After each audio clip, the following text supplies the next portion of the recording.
എൻ്റെ ഈ ഉത്സവമൊക്കെ കാണുമ്പോൾ നിങ്ങൾ വിചാരിക്കും എനിക്ക് ഭയങ്കര താല്പര്യമാണ് ഓഫീസിൽ പോകാനെന്ന്.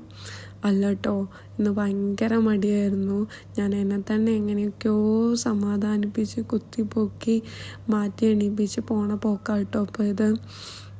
ഇന്ന് നമുക്ക് പോകാനുള്ളത് ക്ലയൻറ്റ് ഓഫീസിൽ കേട്ടോ. സംഭവം ഇവിടെ നിന്നൊരു 3-4 കിലോമീറ്റർ ഡിഫറൻസ് ഉള്ളൂ എങ്കിലും മെട്രോ ആക്സസ് ഇല്ലാത്തതുകൊണ്ട് നല്ല ടൈം എടുക്കും. അപ്പോൾ ടാക്സി എടുക്കാമെന്ന് വിചാരിച്ച് ടാക്സി ഞാൻ റൂമിൽ നിന്ന് തന്നെ ബുക്ക് ചെയ്ത്, അങ്ങനെയാണെന്നുണ്ടെങ്കിൽ താഴെ ഇറങ്ങി എനിക്ക് വെയിറ്റ് ചെയ്യണ്ടല്ലോ വിചാരിച്ച് ചെയ്തതായിരുന്നു. പക്ഷെ ടാക്സിയിൽ ആൾ എന്ത് ചെയ്തു, വേറെ ഏതോ എൻട്രൻസിൽ കൊണ്ടുപോയിട്ട് ഫ്ലാറ്റിൻ്റെ വേറെ ഏതോ എൻട്രൻസിൽ കൊണ്ടുപോയിട്ട് ആൾ പാർക്ക് ചെയ്ത്. പിന്നെ ആളും ഞാനും കണ്ടുമുട്ടാൻ തന്നെ കുറേ ടൈം എടുത്ത്. അങ്ങനെ പിന്നെ ഓഫീസിലെത്തിയ പിന്നെ ഒന്നിനും നേരം കാണില്ല കേട്ടോ. രാവിലെ 9 മണിക്ക് കയറിയാൽ പിന്നെ 5:30 ആവുന്നത് അറിയേയില്ല. നമ്മൾ ക്ലോക്ക് ഇങ്ങനെ തിരിച്ച് വെച്ച പോലെ ആയിരിക്കും സമയം പോകുന്നുണ്ടാവുക. കാരണം പണിയോട് പണിയാണ്. ഇപ്പോൾ ആണെന്നുണ്ടെങ്കിൽ ബിസി സീസൺ കൂടാണ്, ഒരുപാട് വർക്ക്സ് പെൻഡിങ് ഉണ്ട്. അതുകൊണ്ട് പിന്നെ നമുക്ക് സമയം പോകുന്നത് അറിയേയില്ല.